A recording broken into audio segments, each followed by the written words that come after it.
आखिर कैसे हो रही है ये क्रांति? कैसे धरती से अनाज उगाते उगाते मध्य प्रदेश ने सूचना के आकाश में उड़ान भरनी शुरू कर दी। अब डिजिटल मध्य प्रदेश की कामयाबी और चुनौतियों पर चर्चा की शुरुआत करेंगे जी मध्य प्रदेश छत्तीसगढ़ के editor and channel head Dilip Tiwari ji. Shivraj ji, आपका बहुत बहुत स्वागत है और भूपेंद्र सिंह जी भी हमारे साथ हैं, आईटी मिनिस्टर हैं। सबसे पहले मैं जानना चाहूंगा कि एक बीमारू राज्य एग्रीकल्चर में नंबर 1 बनता है, सपना क्या है कि ये माउस का क्लिक जो है वो आपको डिजिटल स्टेट, जो केरल के बाद, केरल देश में पहला राज्य बना है जहां पर 100% अगर आप कहें तो डिजिटल स्टेट के तौर पे जाना जाता है 15 अगस्त को इसी साल। आपका सपना है, कब तक पूरा करेंगे? सपना है, केवल सपना नहीं, संकल्प भी है आईटी के क्षेत्र में भी, क्योंकि आईटी के बिना आज विकास अधूरा है। मैं खेती के मामले में मध्य प्रदेश आगे आई, ये बहुत आवश्यक समझता था क्योंकि वो हमारा आधार था, बेस थे। लेकिन आज agriculture growth rate Madhya Pradesh की 4 साल से लगातार 20+ बनी हुई है। ये देश में नहीं, दुनिया में चमत्कार हुआ है। लेकिन अब खेती से उद्योगों की तरफ, और उद्योगों में भी ऐसे उद्योग जो रोजगार के अवसर ज्यादा पैदा करें, और केवल रोजगार के अवसर नहीं, गुड गवर्नेंस के लिए ई गवर्नेंस, और उस दिशा में जो कदम हमने उठाए, एक नहीं अनेकों कदम आपके सामने हैं, उन पर विस्तार से भी चर्चा की जा सकती है। हम आगे बढ़े, और जैसा मैंने कहा है कि केरल आज नंबर 1 होगा, लेकिन हम पीछे नहीं रहने वाले। जल्दी हम देश में भी नंबर 1 होंगे और दुनिया में भी अच्छा स्थान बने। लेकिन टारगेट क्या माने? 2020 कम से कम 5 साल तो लगते हैं, क्योंकि अभी आपके पास मोबाइल डेंसिटी अगर आप बात करें तो 100% केरल में है, तो हमारे पास थोड़ा कम है, क्योंकि 56,000 में से 46,000 गांव मोबाइल डेंसिटी से जुड़े हैं। अगर हम ई लिटरेसी की बात करें तो ई लिटरेसी जबरदस्त है केरला में, हमको ई लिटरेसी में बहुत काम करना है। एमपी में आपने ई शक्ति लागू कर दिया है, काफी काम हो रहा है, लेकिन जमीन पर बहुत, अगर आईटी की बात करें तो बहुत काम करना बाकी है। तो 5 साल मान लें कि 2020 के टारगेट। मध्य प्रदेश एक जमाने में बीमारू राज्य कहलाता था। आईटी की तो क्या है, सड़क नहीं थी, रोड कनेक्टिविटी नहीं थी, या पानी नहीं था, या बिजली नहीं थी। अब आईटी की पहली शर्त है 24/7 पावर तो हो, तब तो आप आईटी की बात करोगे। इसलिए हमने शुरू की, लेकिन जो बुनियादी आवश्यकताएं थी वो पूरा करके हमने शुरू की है। और इसलिए केरल के मुकाबले ये लग सकता है, लेकिन केरल में आप जानते हैं 100% लिटरेसी आज नहीं, कई वर्षों पहले केरल में हो चुकी है। हमारे यहाँ 70+ अब हम हुए हैं। तेजी से हम लोग काम कर रहे हैं। इस साल हम लोगों ने कोशिश की कोई बच्चा स्कूल के बाहर ना रहे, हर बच्चा स्कूल जाए। केवल 43,000 बच्चे हमारे स्कूल के बाहर रह पाए। हमारी कोशिश रहेगी कि वो ना रहे। तो जो आईटी को पूरी तरह से लागू करने के लिए जो बेसिक तैयारी चाहिए वो भी हम कर रहे हैं। लेकिन मैं मानता हूं कि जो आपने विजन 2020 की बात कही है, हम लोगों ने विजन 2020 बनाया मध्य प्रदेश में, रोड मैप हमारा तैयार है, और मुझे लगता है 2020 तक हम ये संकल्प पूरा कर लेंगे। शिवराज जी, आपकी सरकार ने एक एमपी आईटी इन्वेस्टमेंट पॉलिसी 2014, और अगर आप बात करें कि निवेश की, तो निवेश में भी आपको बड़ी कामयाबी मिली, बड़ी कंपनी आ रही हैं। लेकिन ये क्या स्थानीय जो यूथ है, या मध्य प्रदेश का जो यूथ है जो आईटी या टेक सेवी है, उसके रोजगार के लिए सहायक है, या बड़े लेवल? देखिए, मैं बेंगलोर या हैदराबाद जाता था तो मेरे मध्य प्रदेश के बच्चे मिलते थे, वो मुझे पूछते थे कि मामा जी कब तक हमको बाहर के राज्यों में जॉब के लिए आना पड़ेगा। आज मुझे कहती हुई खुशी है, इंदौर में अगर आप देखें, क्रिस्टल आईटी पार्क हमारा फुल हो गया, कोई स्पेस हमारे पास नहीं है। टीसीएस का काम तेजी से चल रहा है, इंफोसिस का काम तेजी से चल रहा है, अलग अलग आईटी पार्क बन रहे हैं, छोटी बड़ी कई आईटी कंपनीज मध्य प्रदेश में आ रही है। मैं ये पूरे विश्वास के साथ कह सकता हूं कि आईटी की अगली डेस्टिनेशन हिंदुस्तान में अगर कहीं है तो वो केवल मध्य प्रदेश है। और आईटी से रोजगार, जो मैंने बात कहा, इस सेक्टर में जितने जॉब क्रिएट होते हैं वो हम सब लोग जानते हैं। बड़े से बड़ा इन्वेस्टमेंट आ जाए पावर प्लांट के सेक्टर में, दूसरे क्षेत्रों में इन्वेस्टमेंट कितने का? उनका 6,000 करोड़ का, 12,000 करोड़ का। जॉब क्रिएट कितने होंगे? तो उनका 150, 200, क्योंकि ऑटोमेटिक सारे प्लांट होते हैं। लेकिन हम जानते हैं कि आईटी के सेक्टर में रोजगार कैसे बरसते हैं। इसलिए आईटी हमारे फोकस में रोजगार के लिए भी है, गुड गवर्नेंस के लिए भी है। मध्य प्रदेश में हम लोगों ने तय किया कि करप्शन के खिलाफ 0 टॉलरेंस की नीति। और मुझे कहते हुए खुशी है कि चाहे वो किसानों को प्रिक्योरमेंट का पैसा उनके खाते में ऑनलाइन हम जमा करने का काम करते हैं। छात्रों की स्कॉलरशिप अगर जाती है तो ऑनलाइन जाती है। हमारे यहाँ जितनी पेंशन जाती है वो ऑनलाइन जाती है। उसका एक बड़ा फायदा ये हुआ कि उसमें जो गड़बड़ें कहीं होती थी वो पकड़ में आई। अब स्कॉलरशिप के मामले में हमने ऑनलाइन प्रारंभ कर दी तो पता चला कुछ जगह ऐसा मामला निकला कि एक स्टूडेंट का नाम कॉलेज वालों ने 2-2 जगह लिख रखा था। तो और फिर अभी आपने जो चर्चा की ई टेंडरिंग, ई पेमेंट, ई मेजरमेंट की, मध्य प्रदेश में हम लोगों ने तय किया। नंबर 1 हमने public service delivery guarantee act बनाया, उस पर हम लोग सख्ती से अमल कर रहे हैं। लेकिन जो कॉकस रहते थे ठेकेदार वगैरह को, उनको पूरी तरह से तोड़ दिया। अब कई राज्य अब इस सीमा तक नहीं पहुंचे। हमारे यहाँ तो अब ई टेंडरिंग ही होती है, नगर निगम नगर पालिकाओं में भी हमने ई टेंडरिंग शुरू कर दी। तो कुल मिला के करप्शन के खिलाफ भी सबसे बड़ा हथियार अगर कोई है तो निश्चित तौर पर आईटी है। और इसलिए जाब के लिए भी, अच्छे प्रशासन के लिए भी, जनता को जल्दी सुविधाएं पहुंचाने के लिए भी हम आईटी का निरंतर उपयोग कर रहे हैं। लेकिन आपकी सरकार भी हाईटेक कब हो जाएगी? ई कैबिनेट की तैयारी में आप लगे हुए हैं, कब से हम देखें कि ई कैबिनेट आपकी सारे एजेंडा जो है वो ऑनलाइन होंगे मंत्रियों के पास और आपके पास? हम उस तैयारी में जुटे हैं। आज समय सीमा नहीं बताऊंगा, लेकिन जल्दी करेंगे। लेकिन शिवराज जी, एक खुशी की बात है, आपने कहा कि मध्य प्रदेश का यूथ जो है वो आपसे पूछता था जब आप बेंगलोर जाते थे कि मामा जी कब हमको एमपी में रोजगार मिलेगा। पिछले जो नतीजे हैं आईआईटी मेंस के और एडवांस के, उसमें मध्य प्रदेश में लड़कों ने जो है वो ऑल इंडिया में टॉप किया, और एक लड़की जिसको डिजिटल इंडिया का ब्रांड एम्बेसडर बनाया गया है वो भी मध्य प्रदेश की है। तो आपके लिए खुशी की बात नहीं है कि बच्चे अच्छा कर रहे हैं? देखिए, मध्य प्रदेश के बच्चों में क्षमता है, प्रतिभा है, योग्यता है, कोई कमी नहीं। थोड़ी सी सुविधाएं भर उन्हें दे दें। अभी आप आईआईटी की बात कर रहे हैं, नंबर 1, नंबर 2, नंबर 3 सब पर मध्य प्रदेश के बेटे बेटी हैं। और आपको ये जान के खुशी होगी कि मध्य प्रदेश के आदिवासी बेटे बेटी, 2 साल पहले हमने सपना देखा था और संकल्प लिया था कि हमारे आदिवासी बेटा बेटी क्यों आईआईटी में नहीं जा सकते, क्यों आईआईएम में नहीं जा सकते, क्लेट का एग्जाम क्यों क्लियर नहीं कर सकते, क्यों एनआईटी में नहीं जा सकते। हमने आईआईटी को टारगेट बना के सरकारी स्कूलों में प्रयास किया, सरकारी शिक्षकों ने प्रयास किया। और मुझे कहते हुए खुशी है कि बेगा जनजाति, जो विलुप्त हुई जनजाति मानी जाती थी, उसके बेटा बेटी आईआईटी में सिलेक्ट हो गए। बड़वानी के, धार के, आपके हमारे मंडला के, डिंडोरी के आदिवासी बेटे बेटी आईआईटी में सिलेक्ट हो रहे हैं। बाकी भी एग्जाम क्लियर कर रहे हैं। अभी आपने ऑल इंडिया पीएमटी देखा होगा तो 30 में से 6 मध्य प्रदेश के बेटे बेटी। यूपीएससी के एग्जाम देख लें, मध्य प्रदेश के बच्चे अपनी सफलता का झंडा गाड़ रहे हैं। तो हमारे बच्चों में क्षमताएं हैं। वर्चुअल क्लासरूम जैसे जो हमारे सपने, हमारे सरकारी स्कूलों में भी अगर हमने अच्छे लेक्चरर आईटी के जरिए उनको मिल गए। मैं जानता हूं हर गांव में इतने सुयोग्य प्रोफेसर नहीं भेजे जा सकते, लेकिन वर्चुअल क्लासरूम का उपयोग करके, आईटी का इस्तेमाल करके बेहतर लेक्चर, बेहतर सामग्री हम उन तक पहुंचा सकते हैं, जिससे हमारे बच्चे चमत्कार कर सकते हैं। और किया है हमारे बच्चों ने। और मैं तो उस दिन, हमारे मित्र यहाँ बैठे हैं हरिरंजन भी, बाकी जब मैंने ये खबर सुनी कि आईआईटी में Madhya Pradesh number 1, number 2, number 3 position में मध्य प्रदेश के बच्चे और आदिवासी बेटा बेटी सिलेक्ट हुए, तो मेरी आंखों में खुशी के आंसू छलक गए थे कि एक चीज आप 2 साल पहले तय करो और वो आपके सामने साकार हो जाए, उससे बड़ा आनंद क्या हो सकता है। इससे मेरा कॉन्फिडेंस और बढ़ा। मुझे लगा कि ठीक अगर हम व्यवस्था और सुविधाएं दे दें तो बच्चे और चमत्कार करेंगे। इसलिए हमने तय किया कि हमारे अखिल भारतीय प्रतिस्पर्धी परीक्षाओं में अगर हमारे बच्चों का सिलेक्शन होगा तो पैसा या सुविधा बाधा नहीं बनेगी। हम मध्य प्रदेश के खजाने से उसको पूरा करने का काम करें। लेकिन शिवराज जी, एक बात और मैं करूं कि जब बच्चे पढ़ने जाते हैं तो वो राजस्थान कोटा हब बन गया है। कहीं ऐसे आपके मन में इच्छा नहीं कि एक हब जो है मध्य प्रदेश में भी हो, ऐसा कि जो आईआईटी और अगर ऑल इंडिया मेडिकल टेस्ट की बात करें तो एमपी में भी एक हब हो? देखिए, मध्य प्रदेश में मैंने पहले कहा कि हमने सरकारी स्तर पर कोचिंग की व्यवस्था की। उत्कृष्ट विद्यालयों के बच्चों को हमने कोचिंग देने दी और वो कोचिंग देने वाले सरकारी स्कूल के ही हमारे शिक्षक थे। उसमें हमने ये सफलता प्राप्त की है। मैं मानता हूं कि केवल प्राइवेट कोचिंग क्लास एकमात्र उपाय नहीं है। वैसे संस्थान भी आए, स्वागत है, होना चाहिए ताकि बच्चों को बाहर ना जाना पड़े। लेकिन सरकार अगर अपने स्तर पर ठीक प्रयास कर ले तो वो गरीब बच्चे जो कोचिंग का खर्चा भी वहन नहीं कर सकते, वो भी सफलता प्राप्त कर सकते हैं।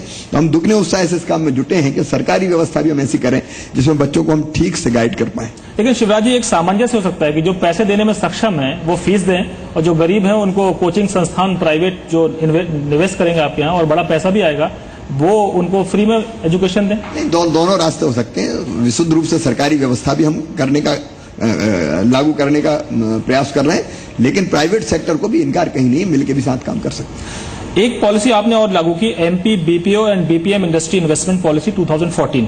निवेश आप जान सकते हैं कि अच्छा है, लेकिन क्या रोजगार के मकसद से कामयाब हो रहे हैं आप इसमें? देखिए, हमारे कई बच्चे ऐसे हैं जो 12th पास करने के बाद, 10th पास करने के बाद जिनको जॉब की जरूरत होती है। हर एक बच्चा तो आईआईटी में नहीं जा सकता और इसलिए हम लोगों ने ये कोशिश की, नीति बनाई। और मुझे खुशी है कहते हुए कि कई जगह उस कंपनी ने, बुधनी में उन्होंने सफलता के साथ काम करना प्रारंभ किया, उसके पहले छिंदवाड़ा में था, बाकी वो जिले तय कर रहे हैं।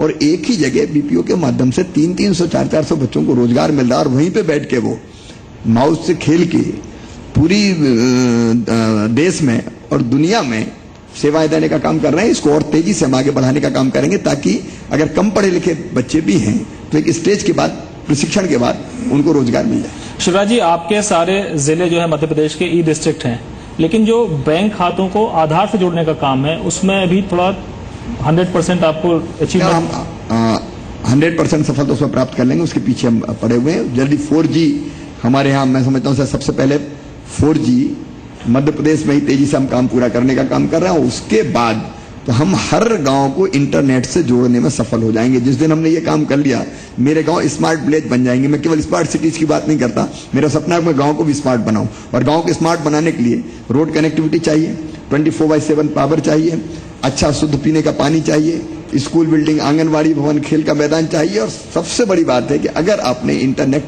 कनेक्टिविटी उसको दे दी तो गांव में कोई कमी नहीं रहेगी। तो उस दिशा में भी हम तेजी से आगे बढ़ रहे हैं। आपके खाते में एक उपलब्धि और है कि ऑफिशियल करस्पॉन्डेंस में आपने ईमेल को मैंडेटरी कर दिया, कंपलसरी कर दिया है। लेकिन जनता ये जानना चाहती है कि जो फाइलें बड़ी धीमे चलती थी कछुआ चाल से, क्या उसमें माउस की क्लिक से कुछ तेजी आई है? जनता के काम हो रहे हैं? निश्चित तौर पर तेजी आएगी और निश्चित समय सीमा में काम पूरा करने में हम सफल होंगे। कहीं देरी होगी तो वो भी तत्काल पता लगेगी। शिवराज जी, अगर आप स्किल डेवलपमेंट की बात करें तो कर्मचारी, जो सरकारी कर्मचारी हैं, आपने उनके लिए स्किल डेवलपमेंट का अपग्रेडेशन सेंटर तो खोल दिया, बट एक कहते हैं कि नई तकनीकी को अडॉप्ट करने में थोड़ा मुश्किलें आती हैं और माइंडसेट जल्दी चेंज नहीं होता। ये जमीन पर कुछ दिख रहा है क्या? माइंडसेट का तो सवाल है निश्चित तौर पर। जिस एक सिस्टम में हम रचे बसे हैं उससे निकलना, नए बच्चे तो निकल आते हैं, लेकिन एक काम कई वर्षों से एक विशेष एज तक अगर करते रहे हैं तो उसमें से निकल के आना और दूसरे सिस्टम को अपनाना, उसमें निश्चित तौर पर देर लगती है, लेकिन माइंडसेट अब तेजी से बदल रहा है। अगर विदेशी कंपनियों की बात करें तो सेमीकंडक्टर फैब्रिकेशन इन्वेस्टमेंट पॉलिसी आपने बनाई, पहला राज्य है देश का। एक अमेरिकी कंपनी ने 6000 करोड़ का एमओयू भी साइन कर लिया है, लेकिन बहुत बड़ी कंपनियां बड़े पैमाने पर निवेश करने के लिए इच्छुक हैं क्या मध्य प्रदेश में? देखिए, एनलॉक सेमीकंडक्टर फैब की जो नीति हमने बनाई, हिंदुस्तान में सबसे पहले बनाई। राह आसान नहीं, हम जानते हैं। हम लोग लगातार प्रयास कर रहे हैं, इसलिए 6000 करोड़ का एमओयू भी हुआ। और आईटी में 6000 करोड़, इस सेक्टर में 6000 करोड़ का निवेश मैं समझता हूं कि ठीक माना जाता है। हम लोग लगातार कोशिश कर रहे हैं। 35000 करोड़ के निवेश की एक बार और बात हुई है, लेकिन मैं फिर भी मानता हूं कि राह थोड़ी कठिन है। हम लोग लगातार प्रयास कर रहे हैं। जो मोबाइल ऐप में एनी टाइम एनीवेयर जो सर्विस आपने प्रोवाइड कराई, 120 तरह की सर्विसेज हैं, तो क्या जनता के लिए इतना पर्याप्त है या अभी काम आपको बहुत करना है इसमें? देखिए, हमको सबसे पहले हमने मोबाइल ऐप के जरिए सेवाएं देना प्रारंभ किया, लेकिन हमको थोड़ा सा नीचे तक इसकी ट्रेनिंग भी देनी पड़ेगी। हम इस सच्चाई से इनकार नहीं कर सकते कि हमारे गांव में अभी मोबाइल ऐप से सेवाएं लेने वाले कितने हैं। तो हमको उस दिशा में भी लगातार लोगों को जागरूक करना पड़ेगा कि आपको भटकने की जरूरत नहीं है, जाने की जरूरत नहीं है, फोन करने की जरूरत भी नहीं है। थोड़ा समय लगेगा, लेकिन कई लोगों ने तेजी से इसका उपयोग करना शुरू कर दिया है। हम इस जानकारी और तेजी से नीचे तक कैसे पहुंचे और लोग ट्रेंड हो और आदत बने, क्योंकि यहां भी माइंडसेट का सवाल है। दफ्तर चले जाएंगे क्योंकि आदत बनी हुई है, लेकिन मोबाइल को क्लिक करके और उसमें से जानकारी निकाल लें, उसके लिए भी थोड़ा मन बनाना पड़ेगा। उस दिशा में भी हम लोग प्रयास करें। शिवराज जी, ई रजिस्ट्रेशन आपने कर दिया प्रॉपर्टी का, लाडली लक्ष्मी योजना के लिए ऑनलाइन एप्लीकेशन जैसी योजनाएं भी आपके पास हैं, ट्रांसपोर्ट ऑफिसेज के ऑटोमेशन भी हो रहे हैं, लेकिन आपको लगता है कि सबसे इफेक्टिव अगर कोई चीज है करप्शन को मिटाने के लिए तो वो आईटी है, इंफॉर्मेशन टेक्नोलॉजी है, जो बहुत बड़ा अस्त्र साबित हो सकता है। इसको आप मानते हैं? मैं निश्चित तौर पर मानता हूं। देखिए, अनुभव ये कहता है कि अगर सिस्टम आप ठीक ना करें तो व्यक्ति को, मैं सबकी नहीं कहता, लेकिन किसी को गड़बड़ करने का अवसर अगर मिल जाए और उसकी नीयत ना डोले, ये बहुत कम, मैं कह सकता हूं, जो अनुभव देखने में आते हैं कम हो पाता है। सिस्टम को ही दुरुस्त करना पड़ेगा। व्यक्तियों को कहां कहां आप चेक करोगे?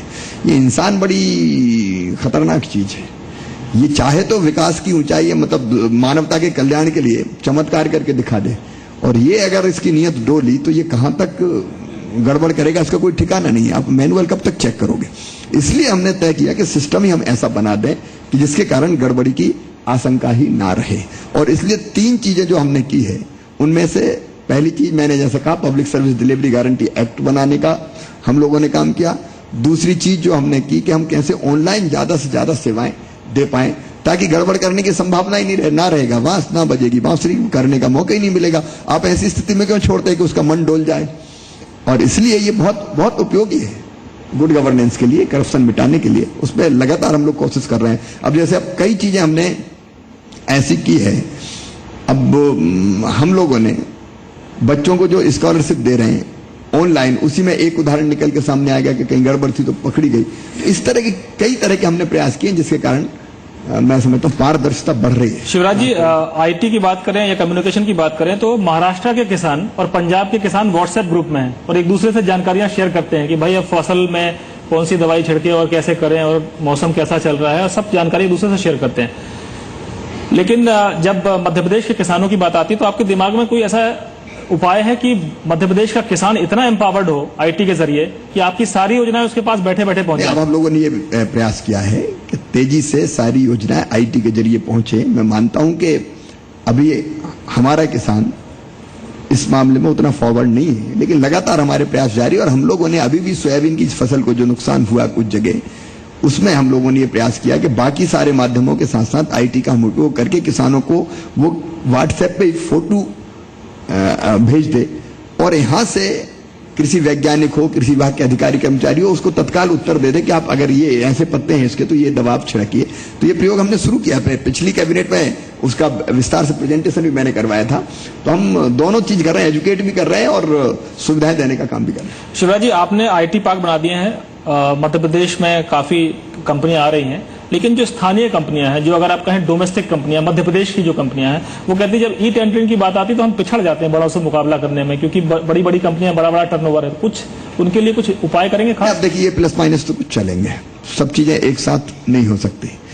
अगर आप ई टेंडरिंग की बात करेंगे तो जाहिर है कि मैनुअल पहले जैसा हो जाता था वैसा नहीं होगा, लेकिन हम लोग भविष्य में ये सोच सकते हैं कि छोटा निवेशक है उसके हितों का संरक्षण कैसे किया जाए। क्योंकि मैं मध्य प्रदेश जैसा बनाना चाहता हूं, उसमें मेरा एक सपना है कि मध्य प्रदेश के हमारे जो बच्चे हैं, बेटा बेटी हैं, वो खुद उद्योगपति बने, अच्छा व्यापार करें। उसके लिए हमने मुख्यमंत्री युवा उद्यमी योजना जैसी, मुख्यमंत्री युवा स्वरोजगार जैसी योजना भी बनाई ताकि उनको पूंजी भी उपलब्ध हो, टेक्नोलॉजी भी हम देने का काम करें और पूंजी वापस करने की गारंटी भी, लोन वापस करने की गारंटी भी बैंकों को सरकार दे सके।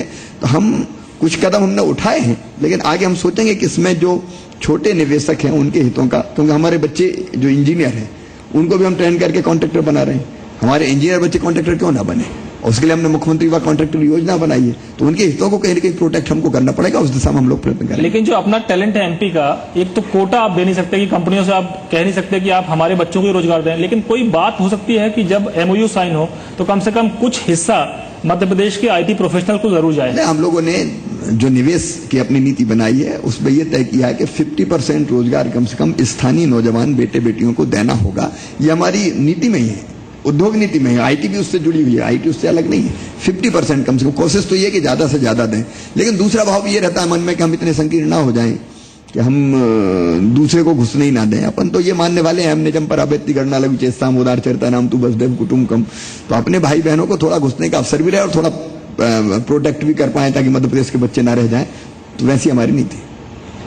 शिवराज जी, इस मंच से हम ये कह सकते हैं कि 2020 यानी 2020 में मध्य प्रदेश दूसरा डिजिटल स्टेट होगा केरला के बाद देश का। 20 अगर हम 2020 की बात करें तो मध्य प्रदेश पूरी तरह से, अगर आईटी की बात करें तो नंबर 2 आ जाएगा पूरे देश में। रोड मैप हमने ऐसे ही बनाया और मुझे विश्वास है कि हम ऐसा कर पाएंगे। धन्यवाद, बहुत बहुत धन्यवाद शिवराज जी आपका इस पूरी चर्चा के लिए, और आपको भी बहुत धन्यवाद। हम उम्मीद करते हैं कि आपकी जो योजना है 2020 तक मध्य प्रदेश को डिजिटल स्टेट बनाने की, वो कामयाब हो, और इस मुहिम में हम आपके साथ हमेशा जुड़े रहेंगे। धन्यवाद।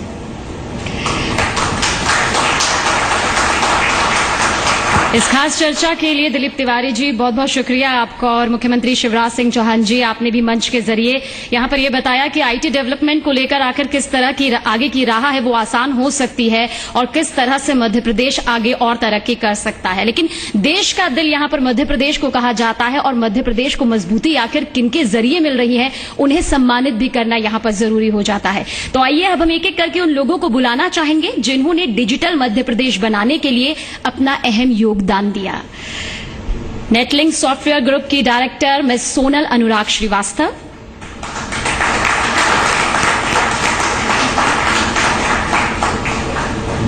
नेटलिंक बहुत अच्छा काम कर रही है।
टीआईटी भोपाल के डायरेक्टर्स डॉक्टर अनुराग चौबे और डॉक्टर आसिफ उल्लाह खान।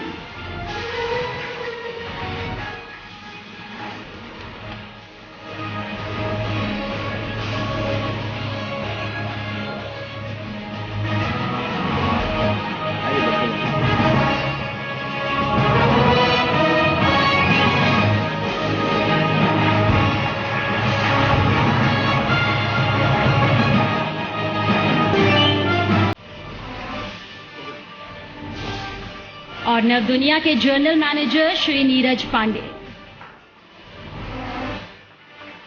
आनंद हमारे साथ दिल्ली में थे।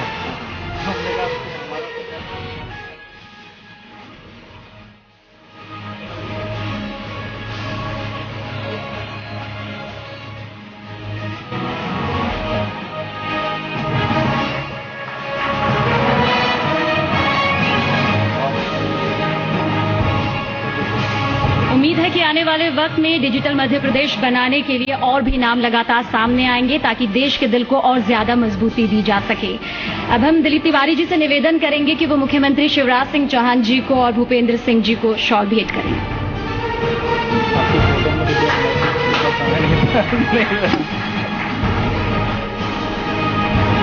मेरा सम्मान है आपको चालू करने का।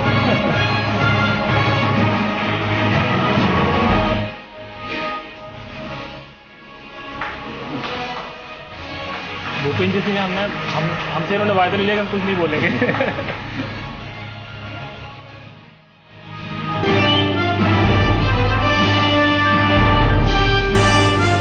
दिलीप तिवारी जी, हम चाहेंगे कि शामिल हुए मुख्यमंत्री जी हमारे साथ में, भूपेंद्र सिंह जी भी शामिल हुए, इसके लिए अब आप धन्यवाद करें।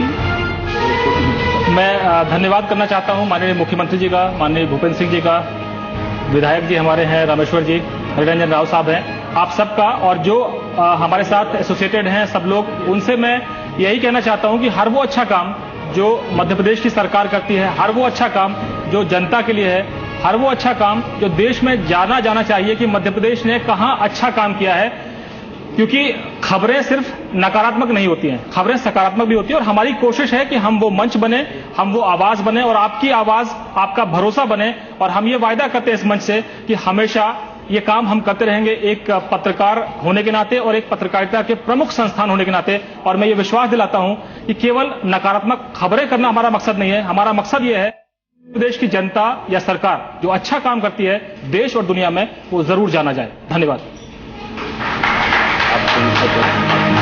सूचना तकनीक से आसान होती जिंदगी और इसके जरिए जिंदगी के बदलते मायनों पर आप सब इस चर्चा में शामिल हुए, अपना कीमती वक्त दिया, इसके लिए आप सभी का धन्यवाद। हमारा ये कार्यक्रम कामयाब नहीं होता अगर आप सब हमारे साथ इस तरह शामिल नहीं होते। वक्त आ गया है आपसे विदा लेने का। शुभ रात्रि।